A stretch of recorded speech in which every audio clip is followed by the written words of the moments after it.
जय हिंद। इससे पहले एक वीडियो जिसमें हम बताए थे वैक 12 के बारे में, तो वहाँ कई लोगों ने पूछा है कि सर ऊपर का तार घिस क्यों नहीं जाता है। तो इस वीडियो में हम लोग A to Z समझेंगे। देखिए, रेल का जो खंभा होता है, ये खंभा, इस खंभे को हम लोग कहते हैं मास्ट। ये खंभा कहलाता है मास्ट। एक खंभे से दूसरे खंभे की जो दूरी होती है, उस दूरी को कहते हैं हम स्पैन। एक खंभे से दूसरे खंभे की स्पैन जो दूरी होती है वो लगभग 60 मीटर की होती है, लेकिन ये दूरी घुमाव पर थोड़ा कम कर दिया जाता है। अगर घुमाव ज़्यादा है तो दूरी को और कम कर दिया जाएगा। अब आप देखे होंगे कि रेलवे के ये जो मास्ट होते हैं, इन मास्ट पे कुछ नंबर लिखे रहते हैं। जैसे आप देखें, यहाँ लिखा है 54/17, ऐसे आप देखते हैं 834/3, ऐसे देखते होंगे। ये नंबर क्यों आते हैं? आप ट्रेन में सफ़र करते हुए इन नंबरों को देखे होंगे। ये नंबर इसलिए बनाए जाते हैं कि ड्राइवर जब लोकोमोटिव ट्रेन को ले जा रहा होता है और रास्ते में अगर उसे ट्रैक में कोई गड़बड़ी नजर आती है कि ट्रैक गड़बड़ है, कहीं टूट फूट हुई है, तो कैसे बताएगा कि कहाँ पे गड़बड़ी आई थी? क्या बोलेगा कि दिल्ली से चले थे, एक जगह गड़बड़ दिखा, खोजिए, तब तक तो ट्रेनें लड़ जाएगी। तब उस समय वो तुरंत देखता है कि ये पोल नंबर यानी ये मास्ट नंबर कितना है, और वो तुरंत स्टेशन को इन्फॉर्म करता है कि मास्ट नंबर इतना के पास आसपास में हमने गड़बड़ी देखी। तो थोड़ी सी दूरी में खोज लेंगे लोग कहाँ गड़बड़ी है। तो ये होता है मास्ट नंबर। अब आप देखिएगा, जो मास्ट होते हैं इनके बीच की दूरी तो स्पैन हो गई। अब इसमें एक आर्म रहता है, ये आर्म से तार गए रहते हैं। ऊपर के तार को हम कहते हैं कैटेनरी वायर और नीचे के तार को कहते हैं कॉन्टैक्ट वायर। कैटेनरी वायर और कॉन्टैक्ट वायर को जोड़ने का काम जो करता है वो ड्रॉपर करता है। यहाँ देखिए, ये ऊपर का वायर है तो इसे हम लोग कैटेनरी वायर कहेंगे। नीचे का वो जो वायर है ये है आपका कॉन्टैक्ट वायर, यही करंट की सप्लाई देता है। और ये बीच में जो इनको जोड़ के रखता है उन्हें हम क्या कहते हैं? ड्रॉपर कहते हैं। ड्रॉपर आप ये देख सकते हैं, ये क्या है? आपका ड्रॉपर है। इसमें आप देखिए तो ये तो आर्म हो गया इसका, ये पकड़ के रखा है। ये ऊपर वाला कैटेनरी वायर, नीचे वाला कॉन्टैक्ट वायर, और ये जो इसको पकड़ के रखता है ये क्या हो जाता है?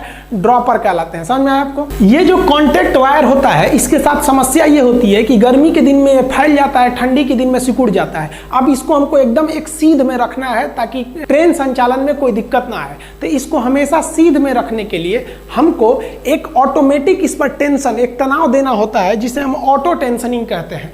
आप ट्रेन में सफर करते हुए देखे होंगे कि आप इसको 3 पुली अरेंजमेंट देखे होंगे। इसमें 3 पुली लगाया जाता है, इसे 3 पुलिंग अरेंजमेंट कहते हैं। ये जितना भी इलेक्ट्रिक चीजें होती हैं उसे हम लोग ओवरहेड इक्विपमेंट कहते हैं। सर के ऊपर जो इक्विपमेंट लगा है OHE।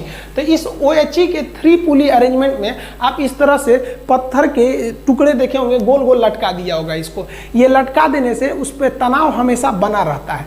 अब आप पूछेंगे इसका टोटल वेट कितना होता है? तो ऑटो टेंशनिंग का टोटल वेट 667 kg होता है। इसमें आप देखेंगे टोटल 18 ठो इसमें बॉक्स लगाए रहते हैं, जिसमें से 40 kg का 16 बॉक्स होता है, तो टोटल 640 हो गया। 20 kg का एक बॉक्स हो गया, इसका 20 kg और एक 5 kg का। इस तरह से देखेंगे तो 665 kg होता है। और नीचे एक ठो पत्थर लगा होता है लोहे का, वो 2 kg का। तो इस प्रकार इस तरह से हम लोग 667 kg का टेंशन इस पर मेंटेन रखते हैं, ताकि ये तार हमेशा हर एक मौसम में इसमें तनाव बरकरार रहे। अब बात करते हैं कि इस जो कॉन्टैक्ट वायर है उससे करंट को रिसीव कैसे किया जाता है। तो करंट रिसीव करने वाले को हम पेंटोग्राफ कहते हैं। ये पेंटोग्राफ इससे जुड़ा रहता है। अब आप कहेंगे कि पटरियां कहीं ऊपर नीचे होती हैं तो तार भी ऊपर नीचे होता है। ऐसा नहीं है कि यहाँ से दिल्ली से लेकर मुंबई तक एक ही सीध में, थोड़ा ऊपर नीचे है। तो ये ऊपर नीचे होने से छोड़ ना दे, इसलिए इस पेंटोग्राफ को हम यहाँ से एयर प्रेशर देते हैं नीचे से। ये एयर प्रेशर से उसको ढकेले रहता है। अगर ये ढकेले हुए है, तार ऊपर भी जाएगा तो कोई दिक्कत नहीं हो, तो पीछे से पुश करके ही है। और अगर तार नीचे है तो ये वापस चला आएगा। इसमें एक वाल लगा रहता है कि अगर तार नीचे आ रहा है तो उधर के प्रेशर से ये इधर आ जाता है, लेकिन अगर उधर प्रेशर कम है तो ये ढकेल देता है। तो इस प्रकार एयर प्रेशर द्वारा हम पेंटोग्राफ को ऊपर नीचे करके देख सकते हैं।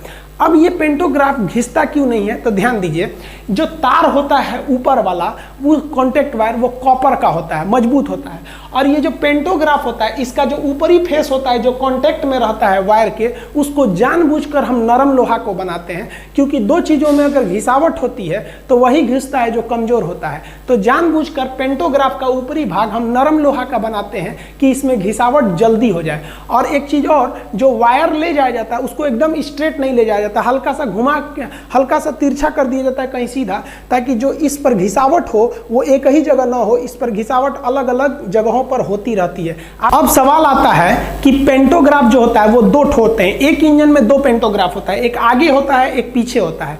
तो कहते हैं लोग कि सर आप अगला पेंटोग्राफ उठाना चाहिए कि पिछला पेंटोग्राफ उठाना चाहिए। आप इस ट्रेन में देखेंगे तो इसका रियर यानी पीछे वाला पेंटोग्राफ उठा है, और इस ट्रेन में देखेंगे तो इसका फ्रंट यानी सामने वाला पेंटोग्राफ उठा हुआ है। तो नियम के हिसाब से हमें पिछला पेंटोग्राफ उठाना चाहिए। रीजन क्या है कि अगर पिछला पेंटोग्राफ उठा के इधर खींचेंगे तो एक प्रकार का ये खिंचाव बल को दर्शा रहा है। किसी चीज़ को खींचना आसान होता है, और अगर आप फ्रंट पेंटोग्राफ को उठाकर ट्रेन खींचते हैं तो ये एक ढकेलने वाले पुश फोर्स को दिखाता है। तो पुश करने में ज़्यादा एनर्जी लॉस होता है। तो अगर पेंटोग्राफ आगे वाला रहेगा तो ये पुश फोर्स को दिखाएगा, इसमें एनर्जी ज़्यादा लॉस होगी इंजन की। और अगर वही पेंटोग्राफ रियर यानी पीछे का उठा रहेगा तो ये पुल फोर्स को दिखाता है, खिंचाव को, जिससे कि इंजन की एनर्जी बचेगी। अब आप इस आधार पर आप देखेंगे ये एक इंजन खड़ा है, इस इंजन का ये वाला पेंटोग्राफ उठा हुआ है, ये वाला। अब आप बताइए इसको इधर जाना चाहिए या इस साइड जाना चाहिए? ये इंजन है, आपको कोई अपने दिमाग से बताइए आपको इसको किधर भेजना चाहिए। जेन्युइन है कि हमको पिछला पेंटोग्राफ उठाना चाहिए, तो ये उठा है तो इधर भेजेंगे तभी ना पिछला पेंटोग्राफ उठेगा।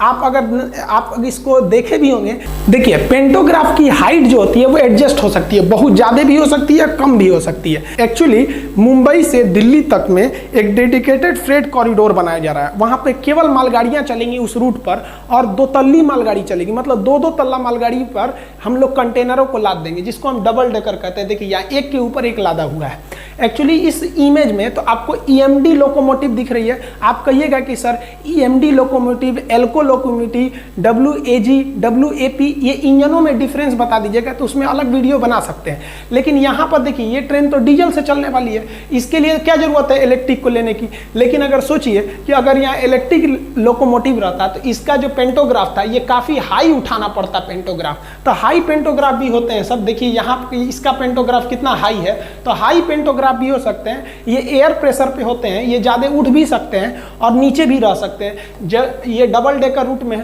तो ये डिपेंड करते हैं पेंटोग्राफ की हाइट कि जो ऊपर OHE है, ओवरहेड इक्विपमेंट, उसका कॉन्टेक्ट वायर कितनी ऊंचाई पर है, उसी हिसाब से ये एडजस्ट हो सकता है या नीचे आ सकता है। आई होप आप समझ गए होंगे। इसके अलावा अगर आपको भी आप जानना चाहते हैं कि ये लाल वाला डिब्बा यानी LHB कोच और ये नीले वाले डिब्बे ICF में क्या अंतर होता है, आजकल जो इंजन आ गए हैं EMD आ गए हैं। हालांकि आप पहले देखेंगे तो एल्कोहल होते थे, इससे जुड़ा बहुत हल्ला करता था, ये वाला झक झक झक झक धुआं फेंकता था काला, ये वाला दुक दुक दुक दुक चलता है, ये बहुत तगड़ा है, धुआं भी कम करता है। आइए जो ट्रैक के ऊपर ये नंबर लिखा है, पोल नंबर, ये तो बता ही दिए किस लिए लिखा है, ताकि कोई ट्रैक में गड़बड़ी हो तो ड्राइवर देख के बता सके कि यहीं पे गड़बड़ी था। और भी आप ट्रेन में देखे होंगे सफ़र करते समय एक इस तरह से एल्युमिनियम का एक्सल काउंटर आपको डिब्बा मिलता होगा, ट्रैक के किनारे FM लिखा होता होगा। मालगाड़ी के अलग अलग डिब्बे देखते होंगे, कुछ खुले हैं, कुछ सपाट है, कुछ बंद है। अगर इसके बारे में भी आप जानना चाहते हैं तो कमेंट करके बताएं, उसको भी हम बिल्कुल कम समय में और आसान भाषा में समझा देंगे आपको। तब तक के लिए जय हिंद।